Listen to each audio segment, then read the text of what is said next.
Check 1 2.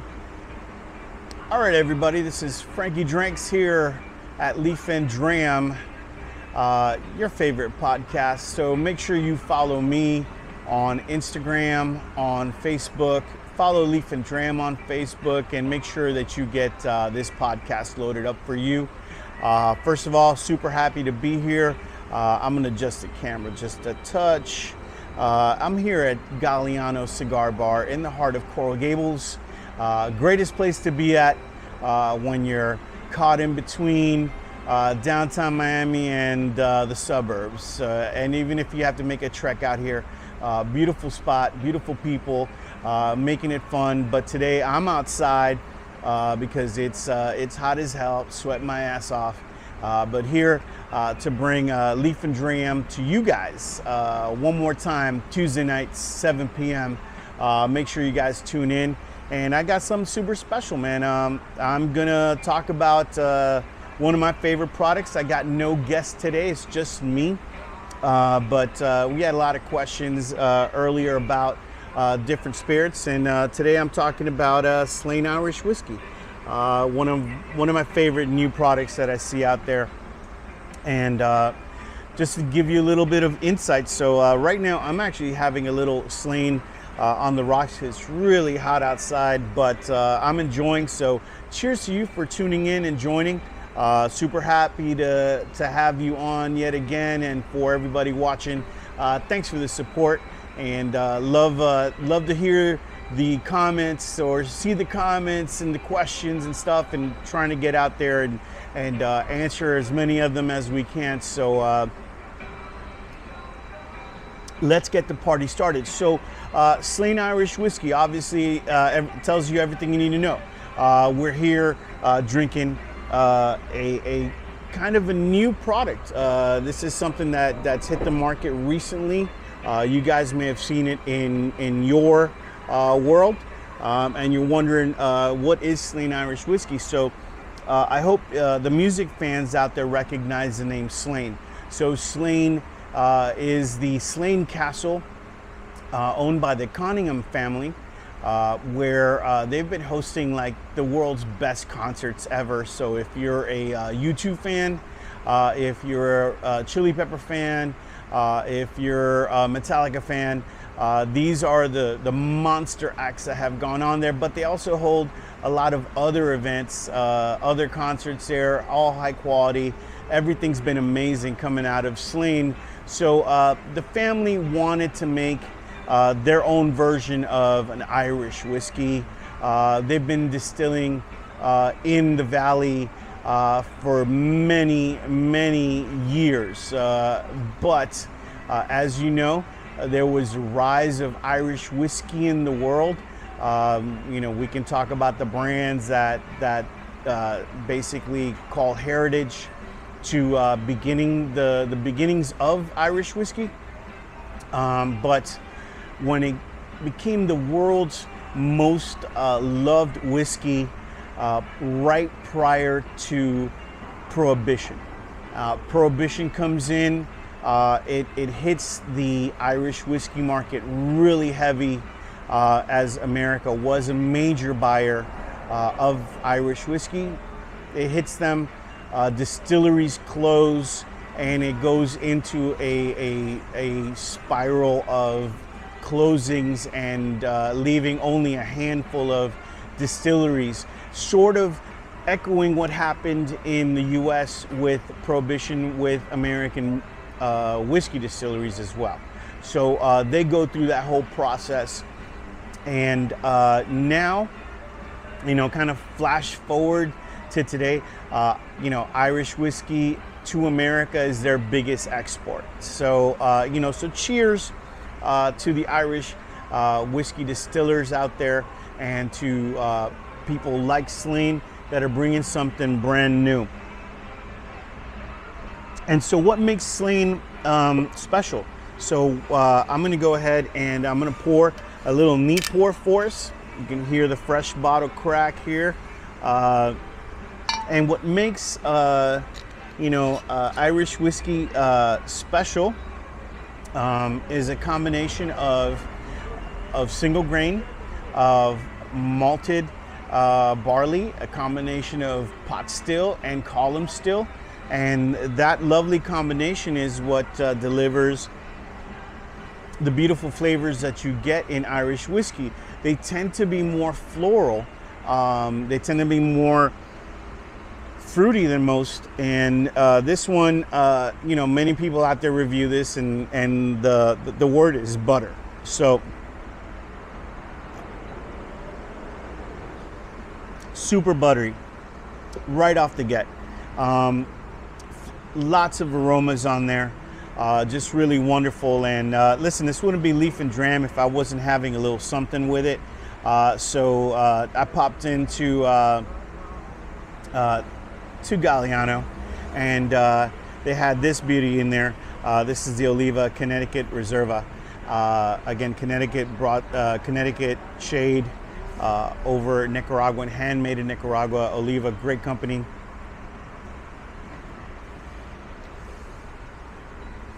Just a nice blend of two things that are very delicate in flavor. Again, we're trying to find the complements. So we're right now we're in the process of layering flavors. Nothing too intense over nothing too intense, and we're just getting to the root of it. So, what is Slane Irish Whiskey? So Slane started distilling late in the 2000s, and they were sourcing their whiskey from the Cooley distillery. They insisted on a couple of different things that made them completely unique, and that was triple cask aging. So what was a triple cask aging? Well, they started with virgin oak casks. That was one of the, need to have this. The next step was to have, seasoned casks, meaning stuff that had whiskey in it as well. And then finally finishing it off in a sherry cask. So that's a triple cask. So finally what you do is, these are not just all blended in phases. They age the whiskey, and it must be a minimum of 3 years to actually be an Irish whiskey. So they blended the virgin oak, they blended the seasoned cask, and they blended the sherry cask together after they reached their aging peak. And then they finally let those flavors marry together, and boom, you have them in a bottle.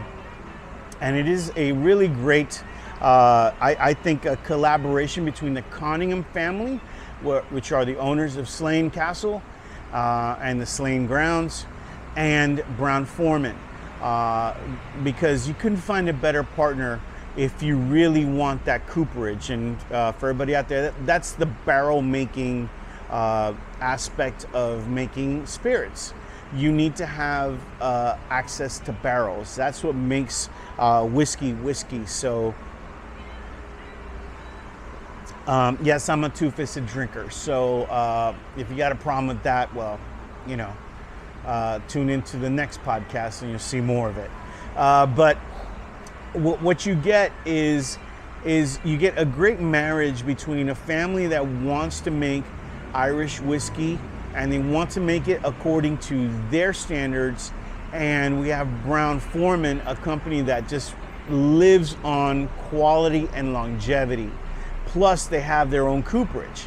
So that combination ends up being something really incredibly amazing, and it's a really amazing combo. So in 2015, they kind of cement this relationship between these two entities that have just a lifelong dedication to making whiskey. That's the Brown-Forman company. And if you know Old Forester, if you know Jack Daniels, if you know Woodford, you know the Brown-Forman family. Though there's no Brown-Forman whiskey, you realize that all these three brands, Old Forester, Jack Daniels, Tennessee whiskey, Woodford Reserve, amazing bourbon, all these are coming from the same company, and they're keeping the same exacting standards. So having Brown-Forman involved with Slane is a great step forward in creating something new but with exacting qualities of Irish whiskeys that have been made for a long time. So again, you're going to get a minimum 3-year blend, plus it's triple cask aged. So you're getting a completely unique product for Irish whiskey. It's coming in at 80 proof. So it's very, I hate to use the word sessionable, but it is truly something that you can enjoy even out here when it's hot, and with a great, I call it a great Connecticut leaf cigar, because you're going to get all those same notes that are very prevalent in the whiskey. There's butterscotch, there's butter, there's vanilla, there's caramel, but in the lightest of touches. And then finally you get to the richness of flavor that starts to come over your palate as it opens up a little bit. And taking a little sip, when you leave it out for a little bit, the flavors start to come together. I always say you can always add a drop of water or an ice cube. Like out here where it's super hot, add an ice cube, it'll dissipate really quickly. Small ice cube. If you're gonna drink it in a highball, enjoy, or on a big cube, just enjoy as you like. And one of my favorite stories of Slane is really just going back into the history of the Irish in America. So when we talk about the Irish in America, we all know, the immigration into the East Coast and, the potato famine and all those things. But there's so many Irish that helped to build this country coast to coast. And one of the coolest stories that I came across was something called St. Paddy's Day at Bullard's Bar in 1853. And Bullard's Bar was not an actual bar. It was an actual place where they were basically prospecting for gold. This is 1853, and this is in Northern California, off the Yuba River. So this is kind of like north of Sacramento, so you can guys can kind of get an idea. And this is like 4 years after, we proclaimed the gold rush in 1849. And so a gentleman recounts the story of what it was like to celebrate St. Paddy's Day in this unique spot out in the wilderness where people are prospecting for gold. And as you know, not a very sexy thing to do. Living was hard. You had to watch the guy next to you. There were all sorts of people gathered together, from Irishmen to Scotsmen to Englishmen to Chinese to people from all over the world that came to America to get their chance to actually prospect for some gold. But here we go. Gentleman experiences St. Paddy's Day. So March 17th rolls around, and the camp kind of like closes down for the day, and people start celebrating from early on. And listen, it's an all male camp. These are people that are working these prospecting and not exactly mines, but they're prospecting the river, because that's where they're dredging up gold nuggets. And like I said, hard scrap life. But on this one day, they take the moment to celebrate their motherland, and they invite everyone else into the celebration. And that to me is like, that's America in a nutshell. we invite others to enjoy with us. So that was a big piece of it. And it made such an impact, from the food to the drinking. So a cheers to those lovely Irish people in 1853 at Bullard's Bar, and to all those others that were there before. And this tale was a letter sent to the Irish Weekly Times in New York. And they actually printed the letter, and that's how I came across the information. And in closing, in the letter, he kind of describes everything that happens throughout the day, inclusive of the drinking of the whiskey and the sharing of food, dancing and singing, and the toasts that go on. And the Irish are phenomenal at toasts, as these Scots are as well.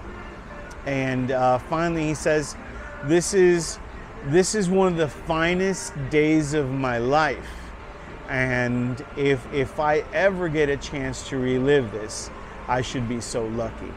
And that was his parting phrase. And so every time I think that when we enjoy some Irish whiskey, we can understand what Irish whiskey is. A blend of malt, is a blend of grain whiskeys, from pot still to column still to the aging process.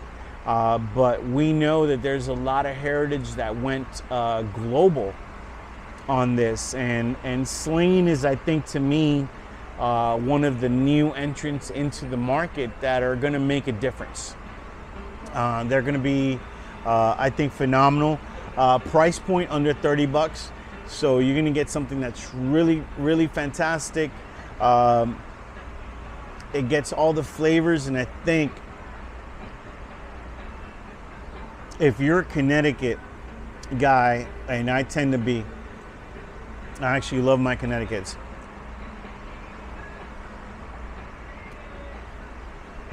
If you like Connecticut's, I think this is right up your alley.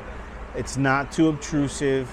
Again, it's I called it, contrast or reinforcement. This is a reinforcement moment. We're not contrasting, we're reinforcing. The light flavors of hay, the light flavors of the grassy notes really complement the fruity, light floral notes that you get from an Irish whiskey. So